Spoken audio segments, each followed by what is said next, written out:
Alright, hello, welcome to episode 5. Let us play. We are playing Castlevania Symphony of the Night. Now, last episode I was just kind of trying to fill in some of the missing pieces of the map. I know I'm at a point where I know I can fill in kind of the remainder that at least is shown on the map. So there's that whole upper area there. I know I can kind of go up on the left and go through it. So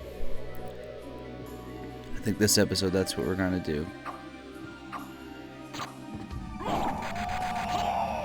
last episode was called the Cheesecake episode. I don't think this one I wasn't eating anything, so shouldn't have any extra long pauses or anything.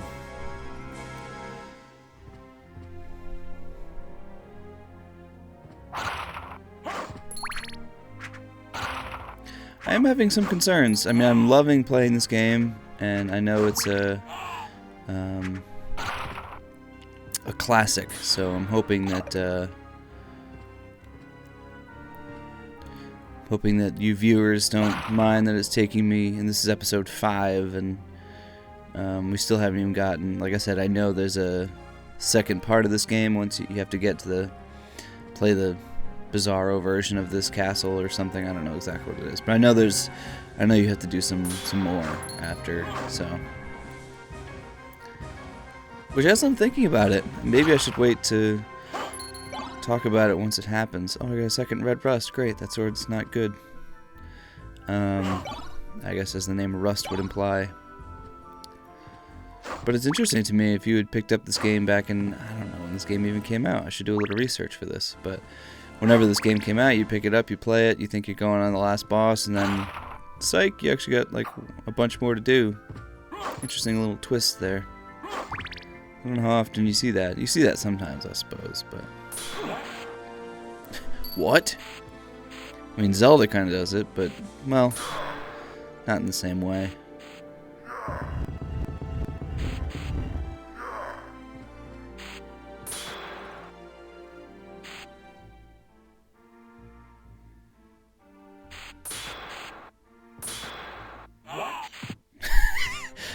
I laugh every time. He goes, "What? Poisoned? What?" Oh, that's not good.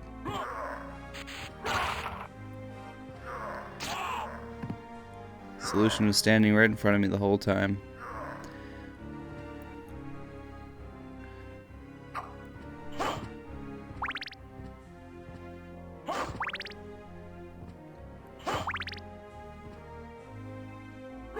What's in here? We got cloth cape. Excellent.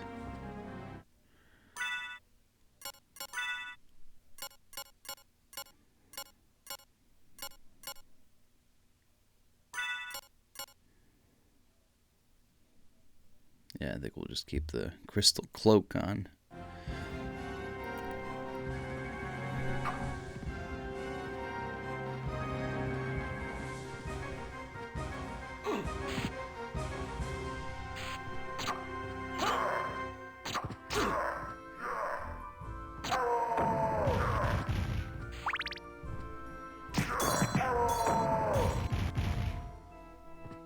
I still really love the sound effect of holy water and how it's like the multiple like cartoon punches.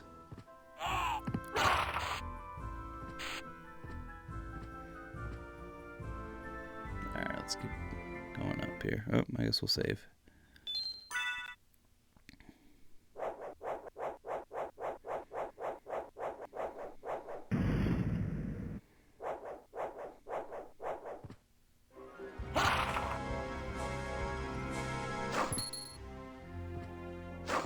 I wonder how you think something like that up.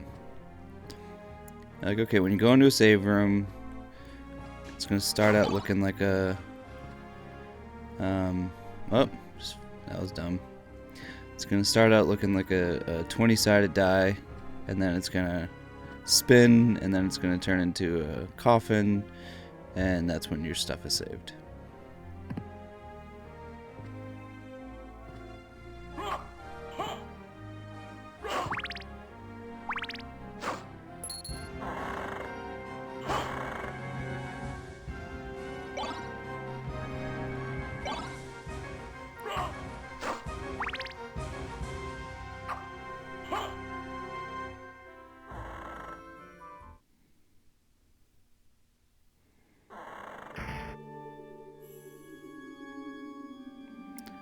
And we're going to save again.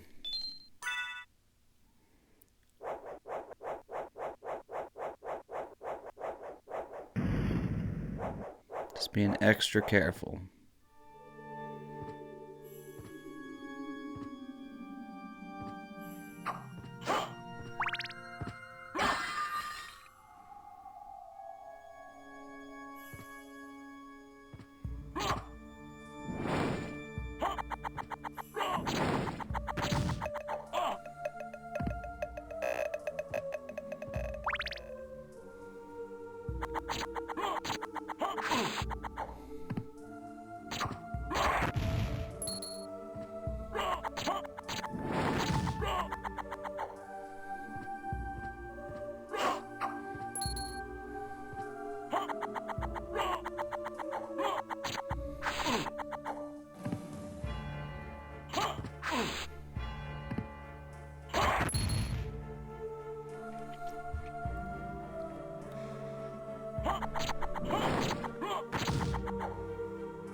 Trying to imagine how out of breath I would be if I tried to like jump upstairs.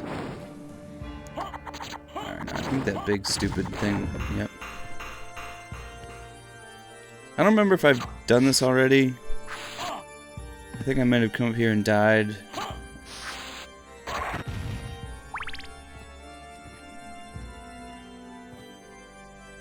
Nope, can't get up there.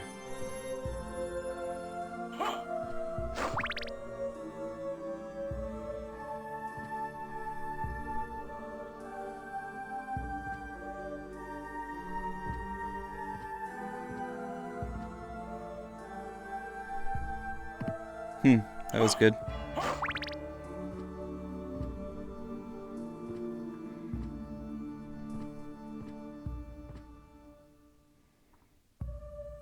Nope, still can't quite get up there.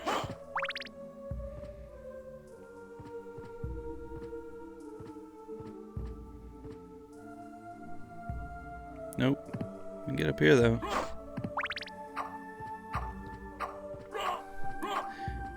That's frustrating.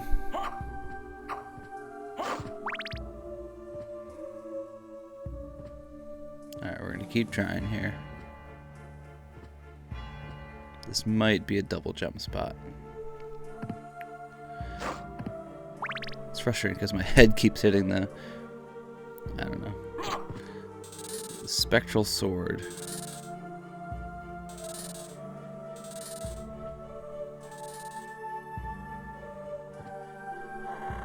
Save again. I think this is a save room. Oh no. Get the night shield. I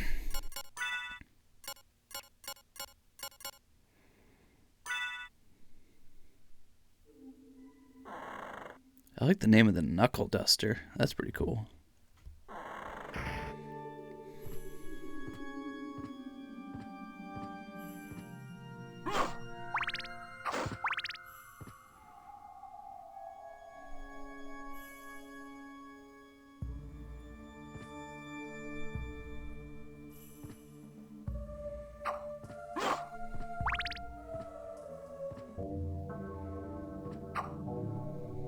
Just a weird random room.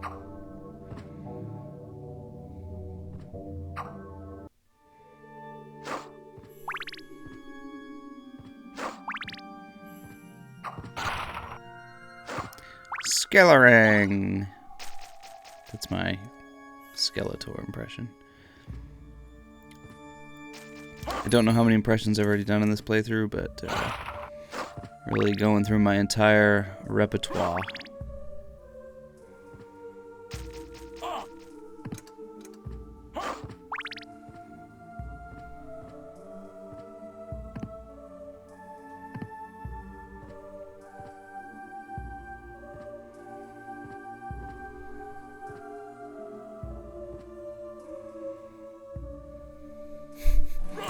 I always like those jumps where you kind of have to like smash your head.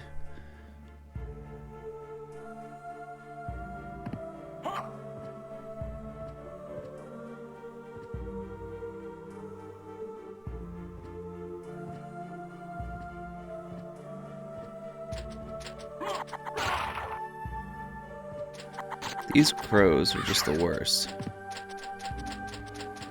Winged Guardian Leviosa. Leviosa.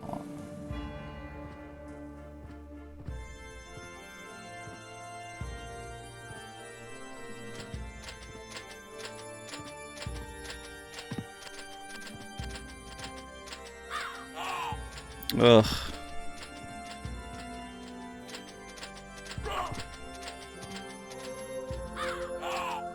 And we did it again.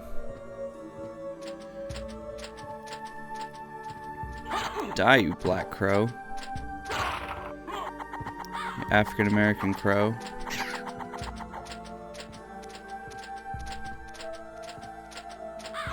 Ugh.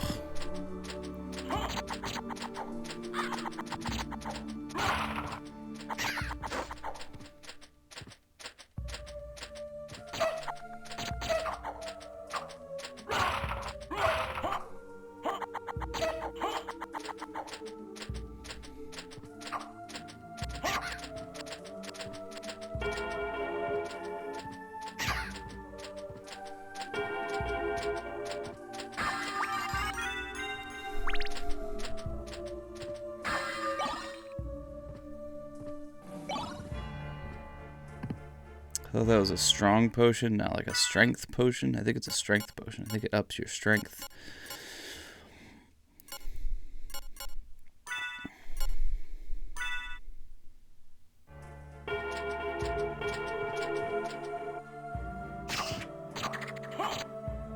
Haha.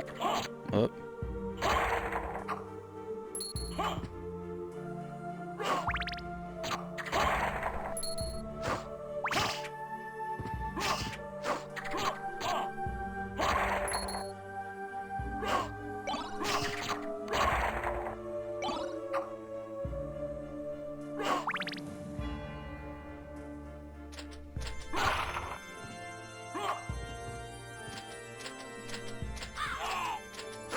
Stupid crows. I don't like that.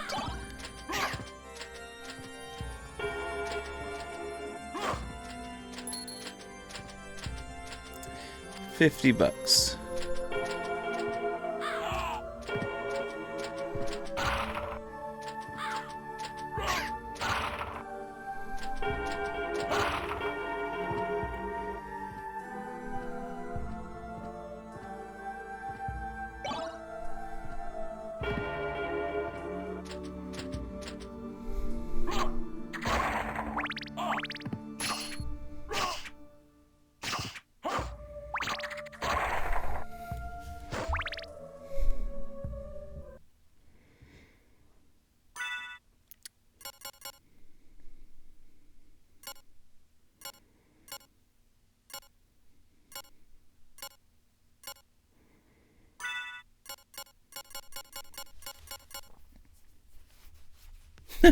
Almost looks like it's giving the finger.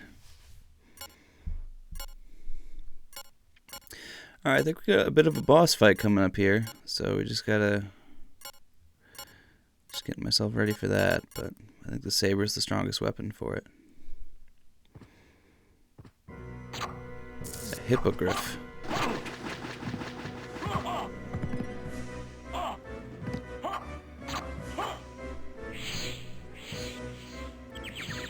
Oh, crap.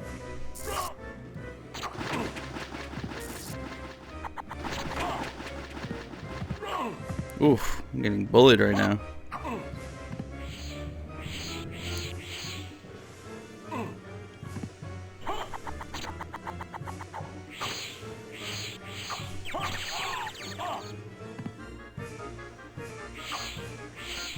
Hit him.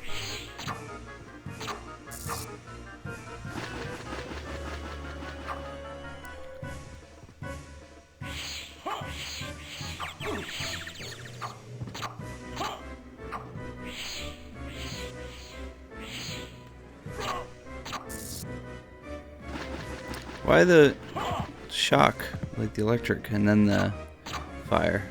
It's very confusing. Come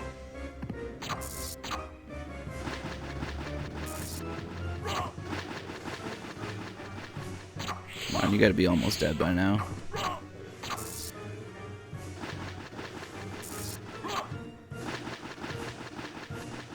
Come on.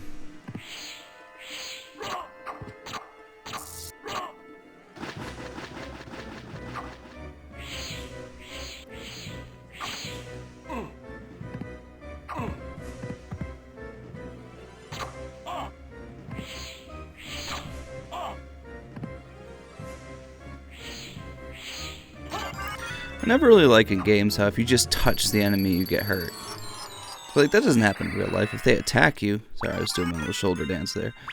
Like if they attack you, that's one thing. Oh, Maria. You're very strong. What is it you want? You didn't come here to tell me that. You're right. Do you know the name Richter Belmont? Richter? Of the Belmont clan? Of course. She front-loaded the H on Richter? He disappeared about a year ago. And I'm sure he's here. If you see him, please let me know. As you wish, my lady. Thank you. So, you do know how to be a gentleman. Easy, Maria.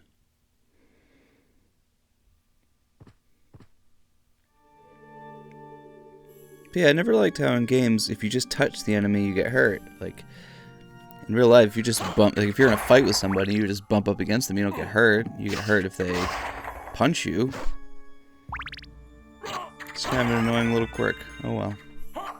But it's in like every game, so I guess I'm a couple decades late to complaining about that stuff.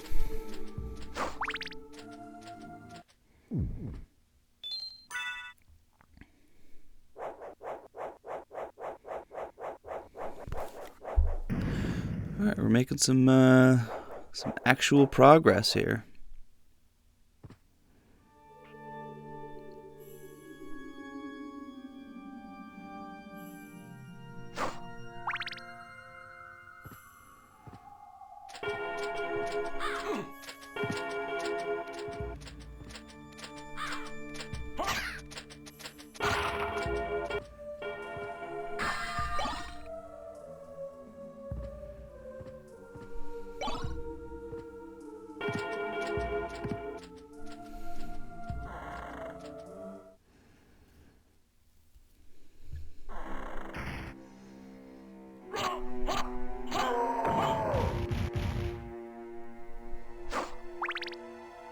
There's something up there.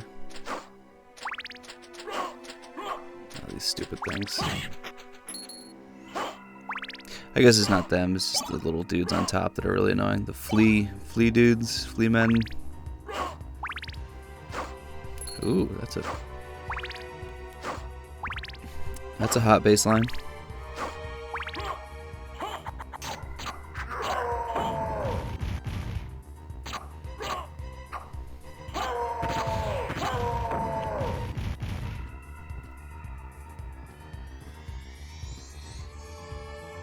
Castle Keep.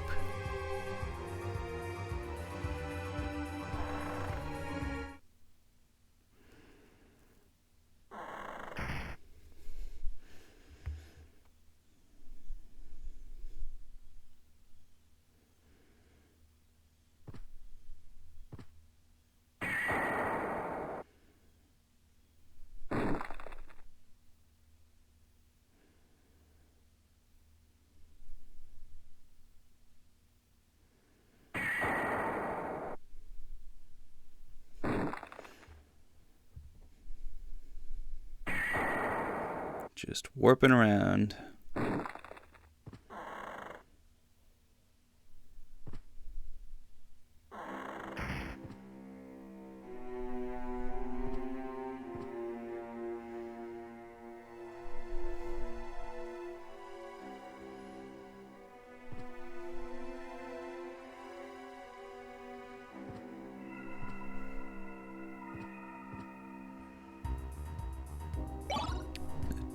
Turfing? Cursed Dark Sword. Is that right? Takes my attack down to nothing?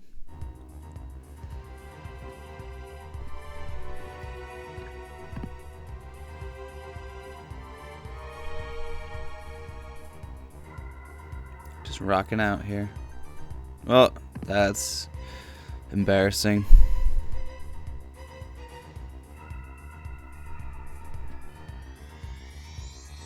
Interesting, when he's on the thing, he uses his cape, but if he's like just standing on the ground, he doesn't do that.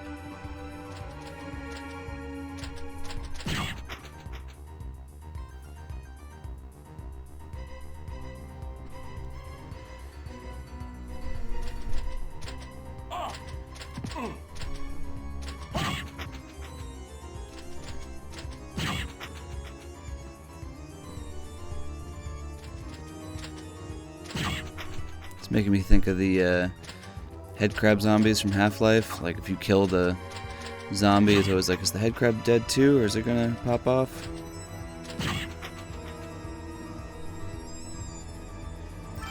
And obtained the leap stone, obtained double jump.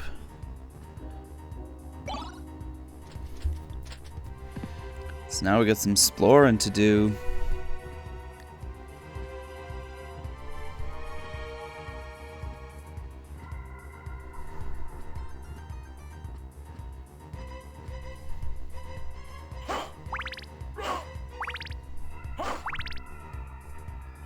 That bass is just chugging.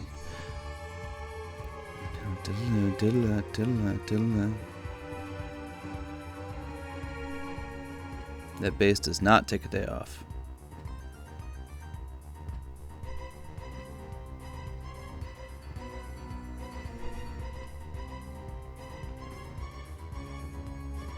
No, can't get up there quite yet.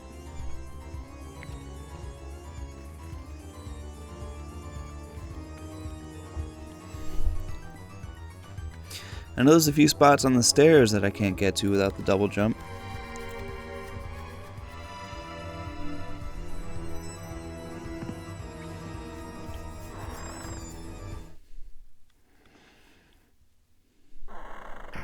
Alright, let's do some warping around and exploring of the castle.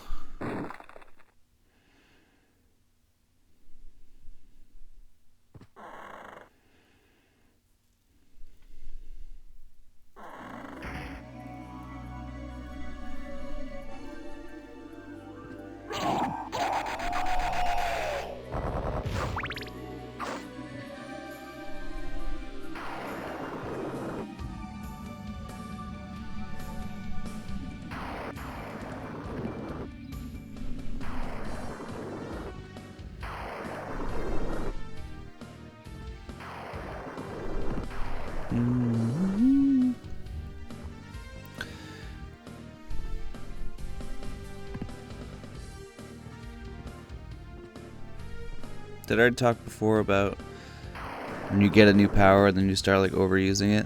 There we go, we made it. Give me them hearts.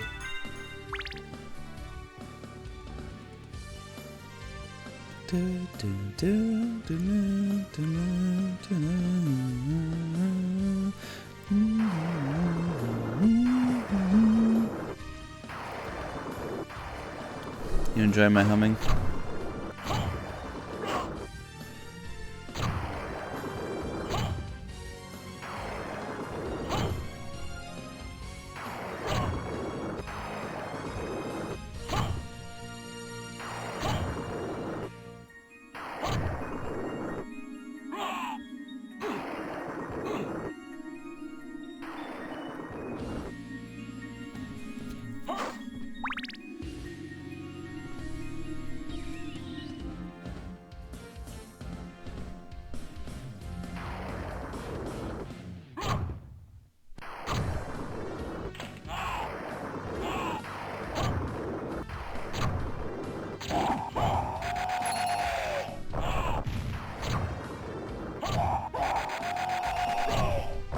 I guess this does present another potentially annoying part of this type of game where maybe I'm jumping ahead a little bit, but you get a new power up and you're like, oh, I wonder if I can do this yet. And then you go back and it's like, nope, can't do it yet. Still need something else. Is that the owl?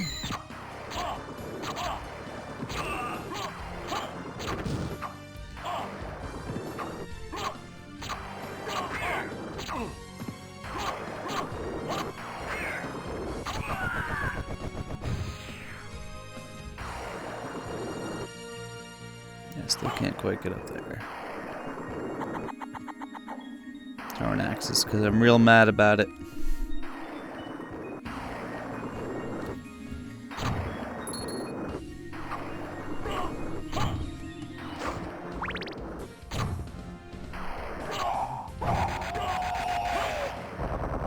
Still love how over the top that death animation is. He just bends over and just bleeds profusely.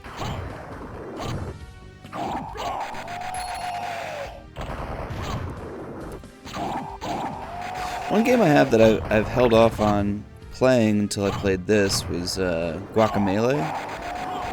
Like, I knew it was like a Metroidvania style game, and I was like, well, I haven't played some of the absolute classics of that genre. Like, I played Super Metroid, which is awesome. But I hadn't played this one yet, so I held off on playing Guacamelee. But once I finished this, I'm like, oh, maybe I should play Guacamelee. That game looks cool. It's been my problem with some of the retro style releases that have come out lately, where it's like, you know, a throwback to some older game or some older genre. This feels like a cheesecake break, even though I'm not eating cheesecake in this episode. I'm just gonna call him that anyway. You know what? For the remainder of the playthrough, if I take a really long break looking at a map or something, I'm just gonna call it a cheesecake break, even though I'm probably not eating cheesecake at that one. Yeah, every time I see some of these releases that come out and are like, oh, this is like, you know, this old game that you remember. They even came out with, what's the... Koji Ikarasha? Is he the one that, like, kind of did this game? He came out with a game called Ritual of the Moon or something? I forgot what it's called. It's a recent release, and it's sort of a continuation of the Castlevania sort of style of game. Very much like this. Ritual of the Night, maybe it's called? I don't remember. But like, I see that coming out, I'm like, well, I haven't played Symphony of the Night. Why would I go play this, you know? I feel like I have to play things in chronological order. I have to play like the precursor before I jump into the newer games. It's probably my problem with Sonic. Although, honestly, with this, so I've played the original Castlevania, and I've played Castlevania 3. I beat the original. I didn't beat 3 yet. I got pretty far. I actually beat the Grim Reaper, but just got burnt out. Like, I had just come off Castlevania 1 and was playing 3, and those games are pretty brutal, so I think I just needed like a mental break.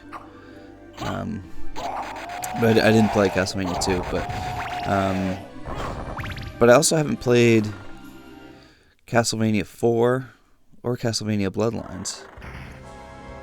I'm not really including the Game Boy ones, but it's like I kind of skipped ahead a little bit in playing this one, but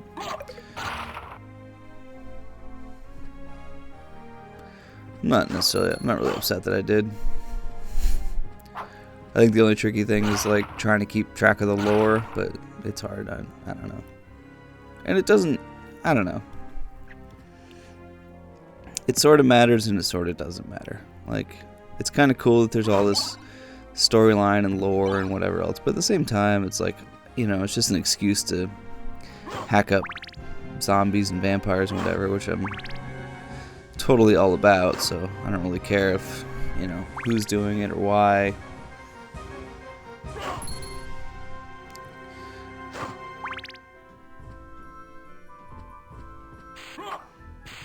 I forgot which game developer said this quote that went something like, you know, story in a video game is kind of like story in a porn. Like, you want it to be there, but you don't really care about it in the end. And I mean, you know, there's some games that have great storylines that I'm interested in, but, you know, if you never want it to trump gameplay. And I think that's why I worked at GameStop in the early, like, 2008 to, like, 2012, you know, kind of throughout the Xbox 360, PlayStation 3 generation, and there was a lot of stuff going on in that time with, I'm still going to see if I can get anywhere over here, but nope. There's a lot of stuff going on around that time that was like all about story, and I felt that it was trumping gameplay, and I really hate when that happens. Like, I remember LA Noire, which is actually a pretty decent game, although I was terrible at it.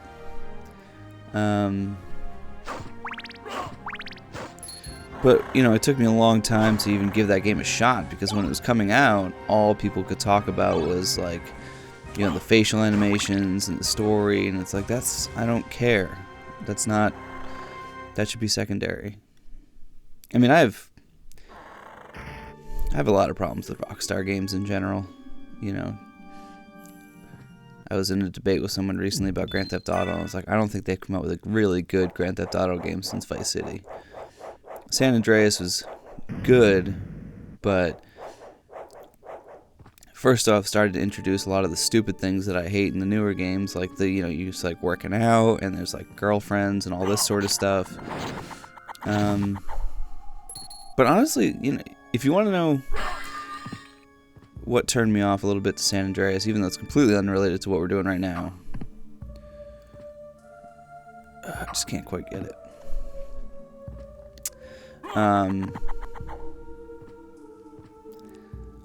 So in San Andreas, the big thing about it is that it's like, you know, every other Grand Theft Auto, you explore one city. In San Andreas, it's like a state, so you explore like 3 different cities. There's, I think it's Los Santos is where you start, and that's kind of a Los Angeles style city. And then you go to San Fierro, I think, which is supposed to be San Francisco. And then there's another one that I think is like Las Vegas or something. I think that's right. And I loved the opening section when you're in Los Santos. In fact, it had this really cool style thing that they later brought back with, well, they didn't bring it back. Saints Row kind of took it and ran with it, which is, like, the map was like colored in based on, like, you know, okay, this gang owns this territory and that gang owns that territory, and like you could go to those territories and like fight off waves of enemies, and if you did it it was like this little mini game where you had to fight like a few waves of enemies, and if you did it, you got to like take over that territory. So I thought that was really fun. But then some things happen, you leave Los Santos, and like now you're out in like the, I don't know, like the woods, the sticks or whatever. We arranged a meeting out in the sticks, says Joe Pesci, casino.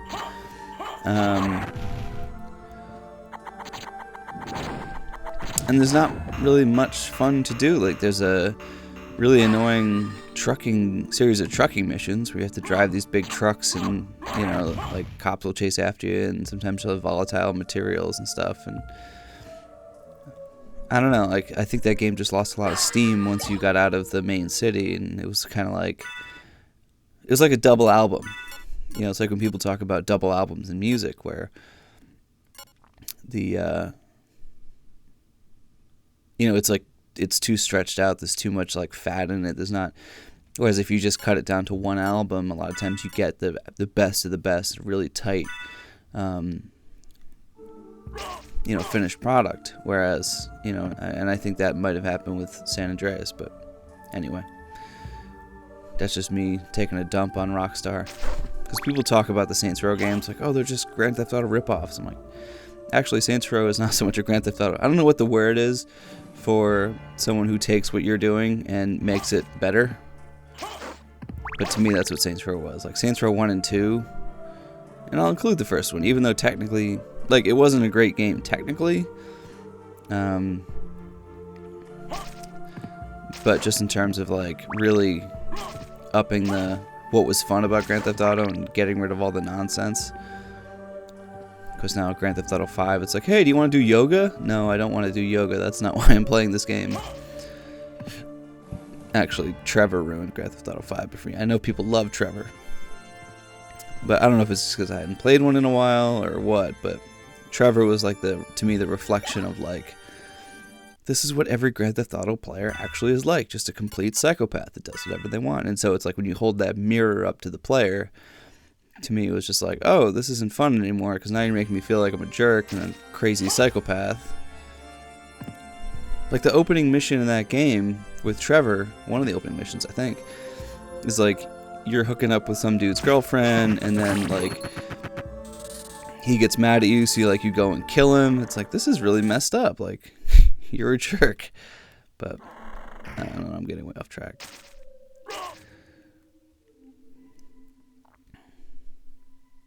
How did I get from Castlevania to Grand Theft Auto? Oh, story, I guess. That's how I did it. It's interesting music there. So, we've got our double jump.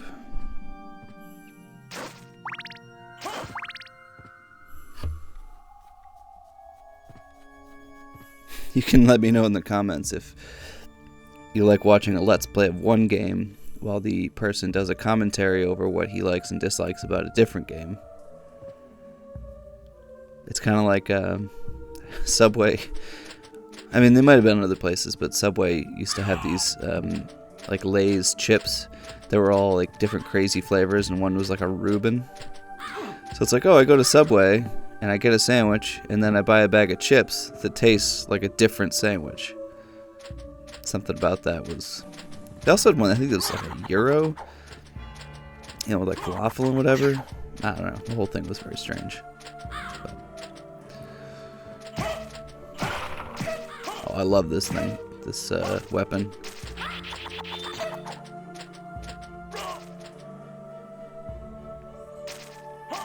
I'm just going to swing at it in anger because I can't go anywhere.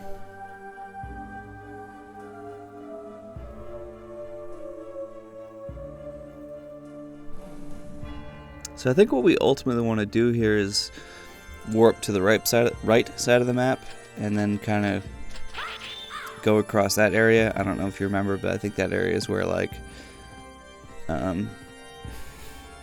all of the bridges and stuff kept crumbling every time I tried to walk across them, and I think the double jump lets you get across them. So I think that's where we ultimately want to go. But as... I hate this stupid thing.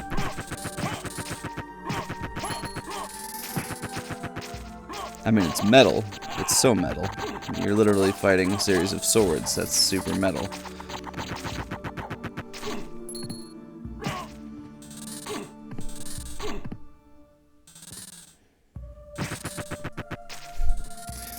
I do like how a lot of these enemies don't seem to do, like, them hitting you is almost just more annoying than it is, like, painful. Like, he kept hitting me and doing 1 damage. It's just that he kept knocking me back and knocking me off balance.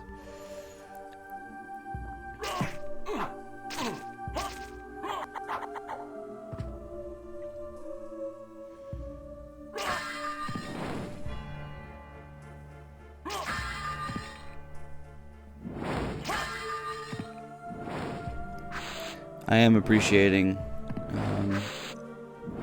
how much stuff in this game is really updates and homages to previous stuff in Castlevania games, like I talked about earlier. How the mummies were... That might have been episode 4 where I talked about mummies. How it was like the opening of the original Castlevania where you go through the castle and there's a bunch of mummies chasing... Or zombies, not mummies, zombies. I guess mummies are zombies. I was having a conversation with my girlfriend recently about... Because she doesn't do zombies, but she likes the vampire stuff. And I just was like, vampires are just sexy zombies, basically. That's all they are. They're the same idea. They're undead. They feast on human flesh. I guess they have, other powers, but they're basically just attractive zombies. That's all they are. Although, if we go back in time and go back to, like, Nosferatu and stuff, they're not even attractive. They're just monsters.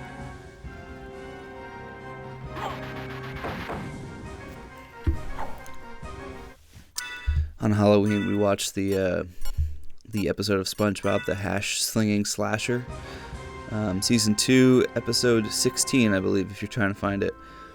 I think it's called the Late Shift or Graveyard Shift, something like that.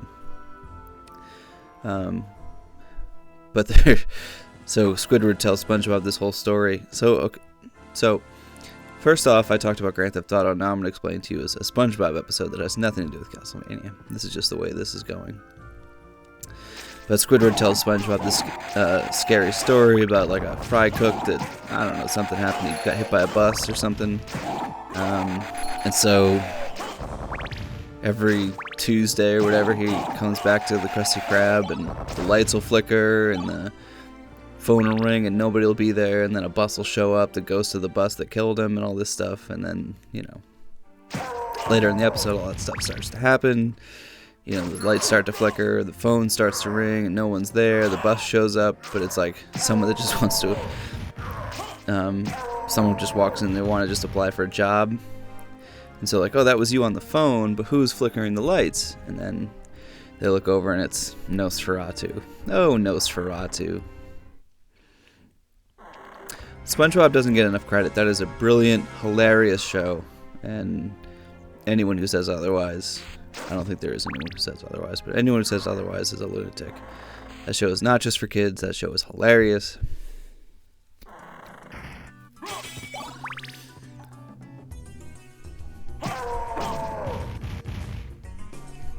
This one joke. I'm going to explain this one joke, and then we're going to stop talking about SpongeBob. But there's that one joke in this episode where Squidward goes, "Who wants a Krabby Patty at 3 a.m.?" Because the plot of the episode is that Mr. Krabs wants to open the Krusty Krab 24 hours a day because, you know, he's greedy. And I related pretty hard to... You start to relate pretty hard to Squidward as an adult if you've ever spent time working in food service or retail. You start to relate pretty hard, but Squidward kind of goes like, "I still don't understand this room. I don't get it. Sometimes that thing opens, sometimes it doesn't. I'm not sure what the pattern is, but anyway." Squidward says, "Who wants a Krabby Patty at 3 a.m.?" And then it cuts to Patrick in bed, and like his alarm goes off at 3 a.m. and he's like, "Oh, 3 a.m." It just pulls off the blankets. He's got a Krabby Patty. That made me laugh. Smart writing. Watch SpongeBob. Anyway, back to Castlevania.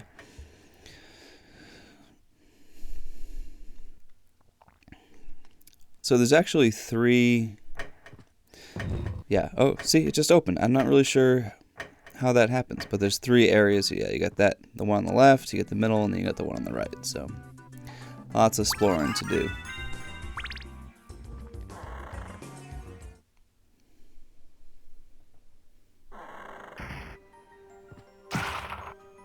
Old Rox's quarters. I just love the sound of that thing. It's like a big mace or something, but just it's got such a heavy sound when you actually hit stuff. This is really annoying.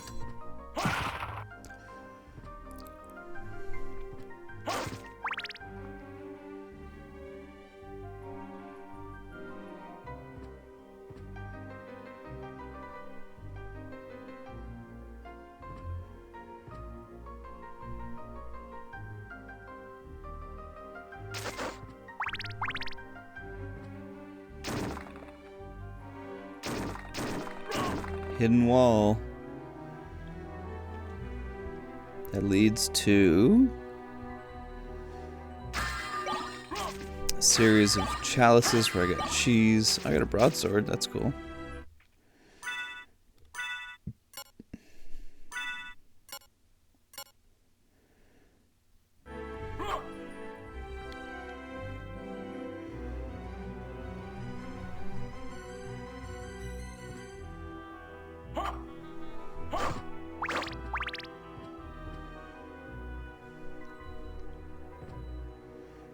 Just wanted to go back and check this other wall that I looked at but didn't actually.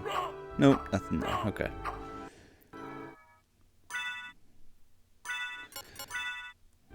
For some reason, thought the Morning Star was a specific weapon that would break through the wall, but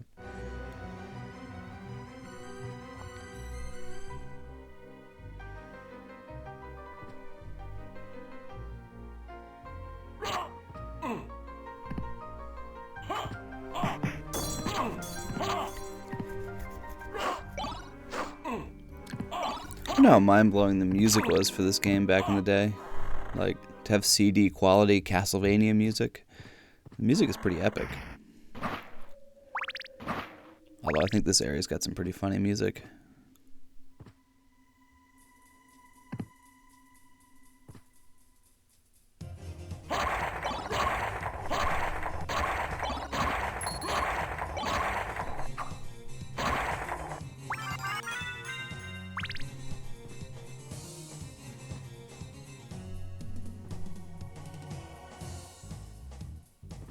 Like, how funky is this music for this area?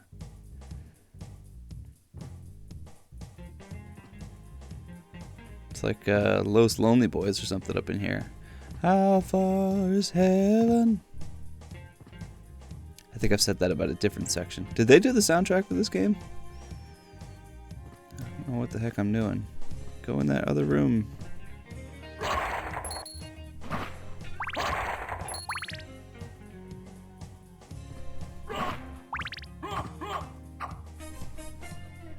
Like disco-y? Did you hear that? It's very funny music for this area.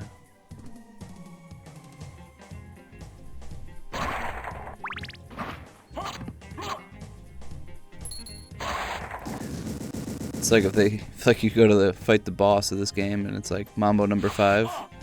Little bit of Dracula in my life. Little bit of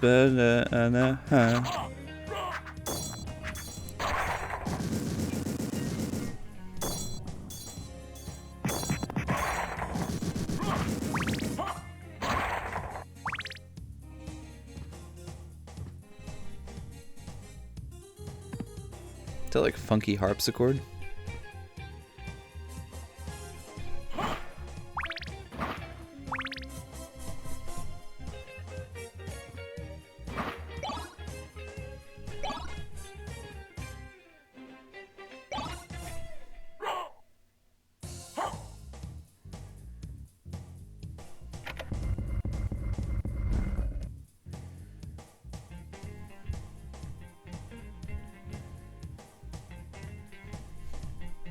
This is the kind of music Cheesecake Break would play. Hi, we're Cheesecake Break. And we just play like smooth, jammy jazz. I'm gonna start a band called Cheesecake Break and we're gonna play this kind of music. We're Los Lonely Boys and Santana and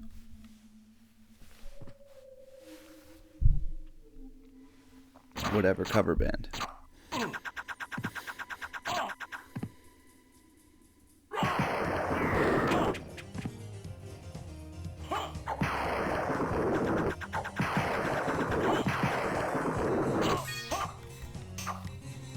What was the other one? Who did the Mambo number 5? I can't remember his name right now.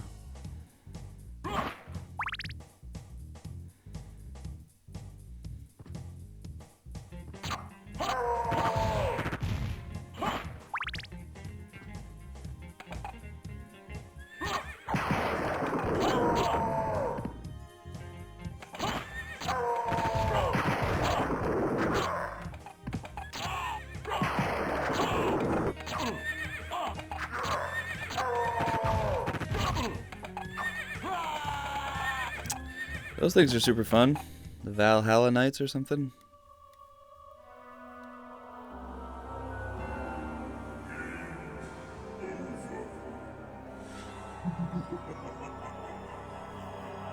Let's go out this evening for pleasure. The night is still young. Is that just like some weird Japanese translation? I'm honestly fascinated by that.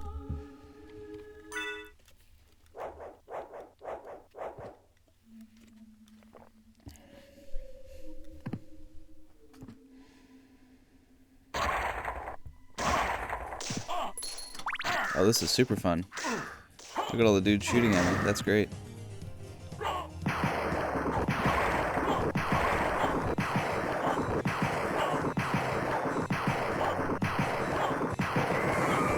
Lightning.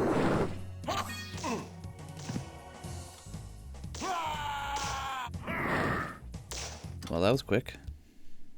I was alive for about a minute there.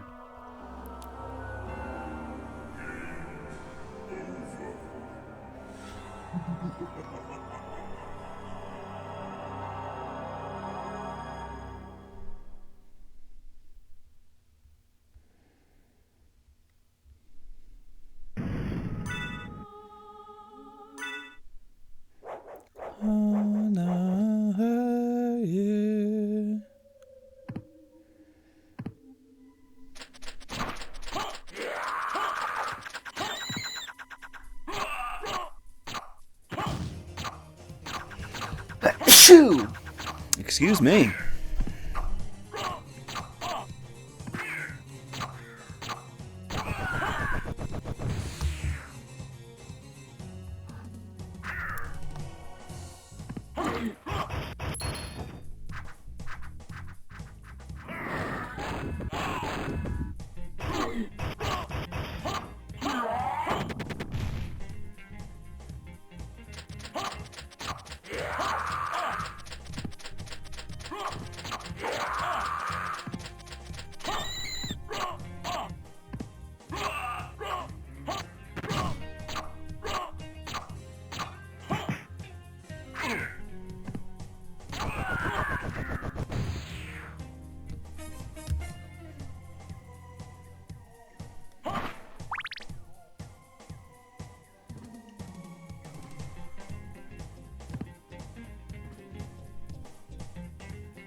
Green tea. How Japanese is this game that you just find green tea?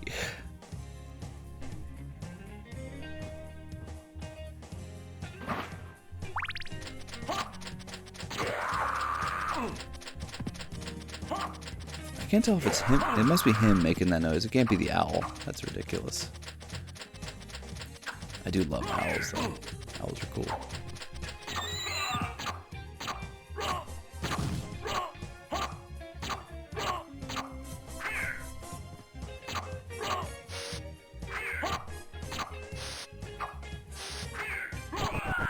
Doing some moonwalking. Can't hit me when I'm moonwalking.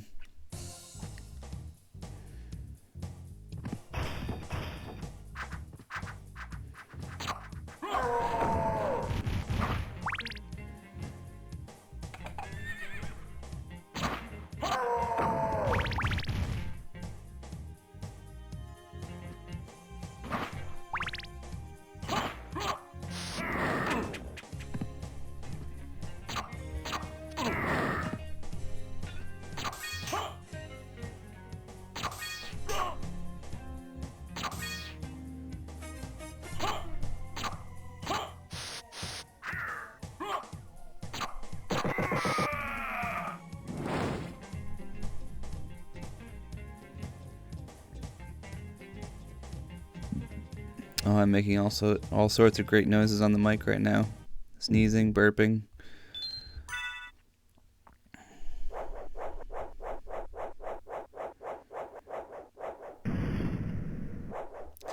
Ma se ma ho ma he.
Healing up at the save point.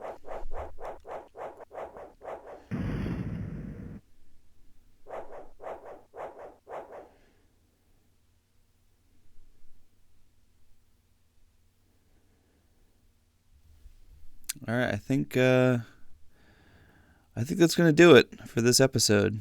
So that's episode 5 here, Castlevania Symphony of the Night. I will see you or talk to you next time, episode 6.